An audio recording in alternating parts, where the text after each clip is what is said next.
Everybody, welcome back. Today we're going to do another review, this time Cyberpunk 2077 Trauma Team number 3 from Dark Horse Comics. If you want to know the story, please check my other two videos, number 1 and 2 of Cyberpunk 2077 Trauma Team, because this is a direct continuation. This is a 4-part miniseries by Colin Brown and Miguel Valderrama. And CD Projekt Red, of course, because they made Cyberpunk 2077. I love this series, but in this series there is something I have to talk about. First of all, I love the cover because this is the hands of the killer, the killer that they need to free from the building. It's their client, but the killer, because I name him Killer, he is the person who killed the trauma team from Nadia, who is the protagonist. And also you can see her here in the reflection of the bloody knife. Great cover, by the way. So we start off. They need to escape the building because there's full of members, gang members that want to kill the killer, because the killer is killed or did an assassination on their boss. And I believe there's gang members want to kill each other, for maybe area they dominating, I'm not entirely sure what the reason is, but they try to kill each other. So we start right off. Nadia puts a gun through to his head and wants to kill him. But one of the trauma team members says, Nadia, no, we're not going to do that. We need to escape. He is part of the job. He is the client. We need to get him out of here alive. So they try to flee the building, but the killer is, a little bit rambling, said, hey, listen, there was a job and the money was good. It was an easy gig. And at the same time, he is goading Nadia and the trauma team member, Knapp, I believe is his name. Listen, hey, don't do it. Remember why you're here. And then he's getting shot by the gang members, and they, need to save him. And so they try to, find a place to for Nadia to treat his wounds. So skip a few pages. Let's see here. So there's a lot of action in here. And then there's a woman peeks through the door, and then the trauma team says, hey, let's get in here. We are safe here for the moment. And then something happens again, because this woman has a little girl who is sick. And let me see if I can show you a bit of. So yeah, here we go again. Nadia doing stupid stuff again. Watching, and this, I forget his name. Nadia, damn it, tend to Knapp.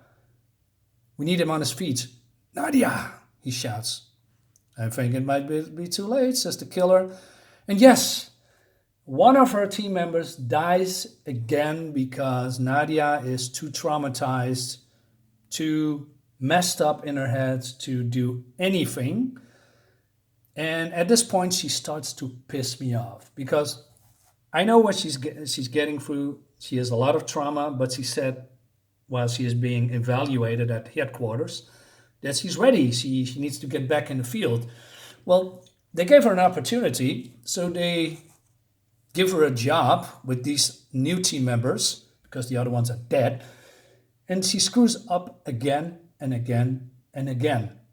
And I want to root for characters, to overcome their problems and to be better. And maybe that's going to happen in issue 4, but I cannot condone what she is doing, because, okay, we have a girl here that needs treatment, but there is somebody here dying. And what's his name? Springer? No. What's? Let me see. Stratet. I don't know. But hey, the gang members are coming. They're in incredibly danger. And then Nadia says something that pisses me off. And at the same time, she's not entirely. Let's say I'm gonna read it. So the mother says, hey, listen, my daughter needs help, and Stratet Soldier, I call him Soldier, Said, get away from her. She's not helping you. You aren't part of the mission.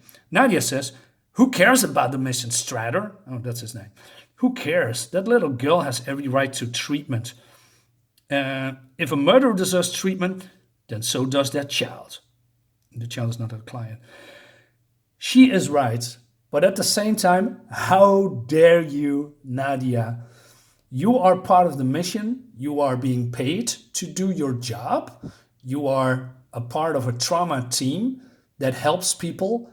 Not only that, you get contracts to extract clients. It doesn't matter who the client is, but that is your job. Not only that, you let your couple of team members die, and now you are going high and mighty and preaching to the only one who tries to get you out of the building safe, and then lecturing him about the mission that is not important at all. What the fuck? Okay, but then the killer says, "Hey, listen, you treat the girl. I'm going out there and I'm going to stop the gang members." I said, "Hey, what are you going to do?" Well, they need to juice him up with, let me see a little bit. Okay, stim enhancement. So they pump him up. They're letting him loose, and we see some gorgeous visceral death. There's more on other pages, but I cannot show everything. And they said, this is not going to last.